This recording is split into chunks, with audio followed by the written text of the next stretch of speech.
So this is the last part of understanding the Georgia contract. We've gone through the purchase and sale, which is the most critical part. We've gone through all the addendums, and now we're going to get into all the what are called the miscellaneous disclosures that are required by the state of Georgia and by federal law in a real estate transaction. And the first one, and believe me, these disclosures are incredibly exciting, and I'm being facetious by saying that. This is incredible material for nap time and other things like that. Actually, some of these disclosures are helpful.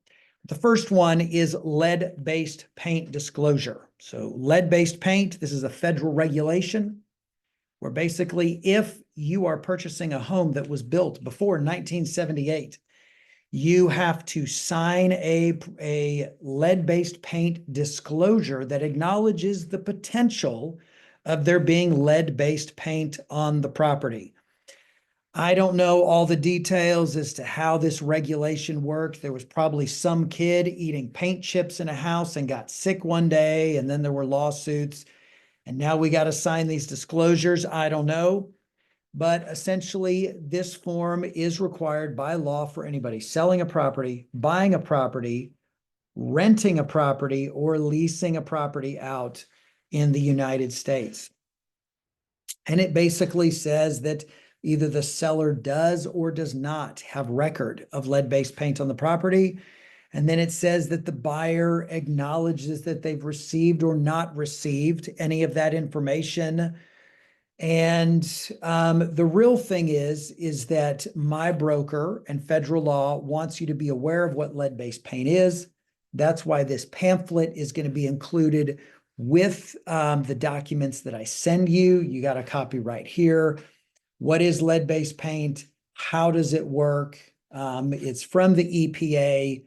This will explain to you every single thing that you need to know. I'm going to scroll down and get to the next disclosure that will be a part of many of our contracts, and that is going to be what is sometimes a helpful document, and that is called a seller's property disclosure. Wow, there's a lot of lead-based paint. Here we go. Seller's property disclosure statement. And there are many real estate transactions where the property is being sold as is, and there are no disclosures.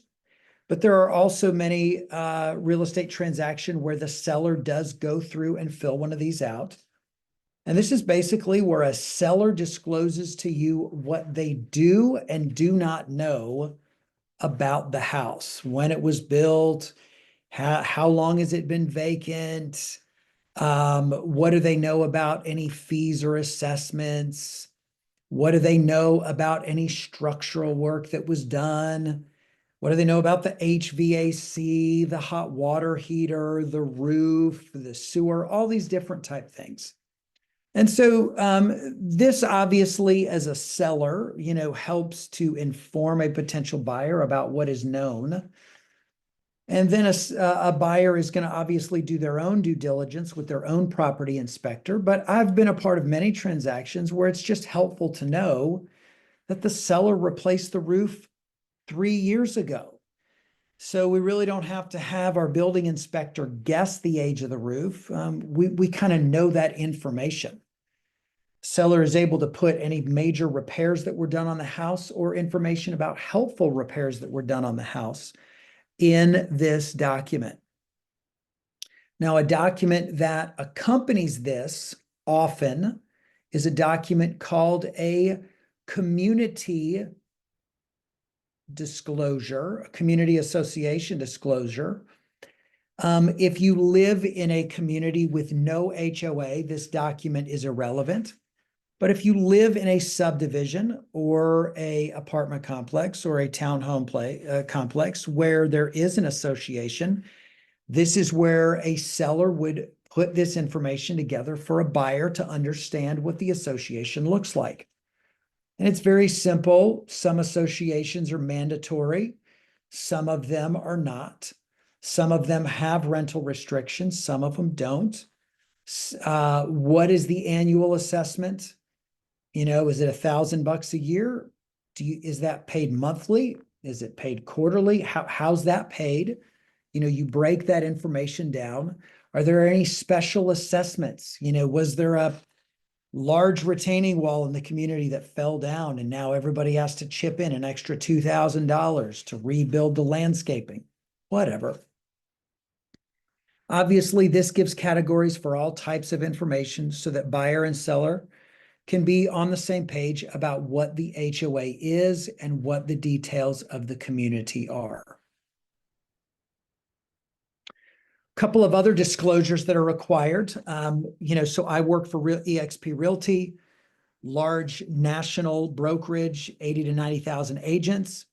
They are required by federal law to disclose to any buyer or seller any other affiliated business arrangements that they have, meaning any other ownership interests they have in other companies. So eXp Realty here, Success Lending would probably be their largest affiliated arrangement where they own this mortgage company. So they're required by law to tell you that they own it. And then they're required by law to tell you what the different fees and disclosures are right there.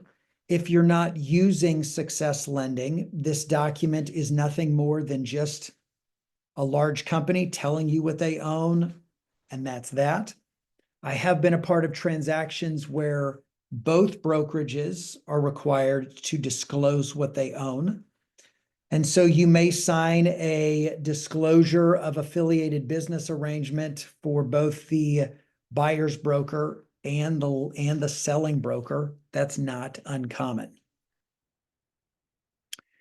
Another kind of disclosure or advisory that eXp Realty does is they say, hey, eXp Realty is never going to call you, email you, text message you, asking you to send them money.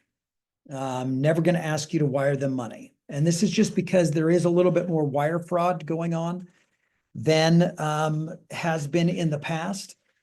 And so what's really simple about real estate, especially real estate in Georgia, is that the only person that you send money to is the closing attorney. That's where you send your earnest money. That's where you send any additional funds. There's literally no money going to a real estate broker, no money going to a lender, no money going to anybody else except a title attorney, and all those numbers are broken down on the settlement statement at the end of the transaction. The only funds besides the closing attorney that you will send money to as a part of a real estate transaction would be anybody that you hire as a part of due diligence. And that would be any of your inspectors or perhaps a contractor that you pay to go look at some things. Besides that, all money goes to the attorney. Don't wire anybody else any money.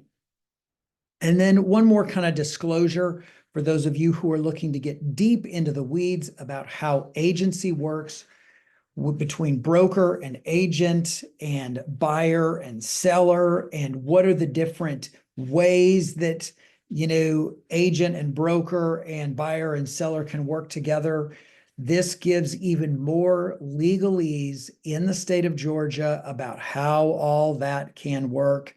Feel free to read every single line, but it's pretty straightforward. So these are the different documents of the Georgia contract. Again, make sure that you watch all 3 videos. And then when we get into an actual transaction with you, I'll make sure that we go line by line through everything again to make sure you understand how it works. The Georgia contract is a great contract, and I look forward to working with you on it.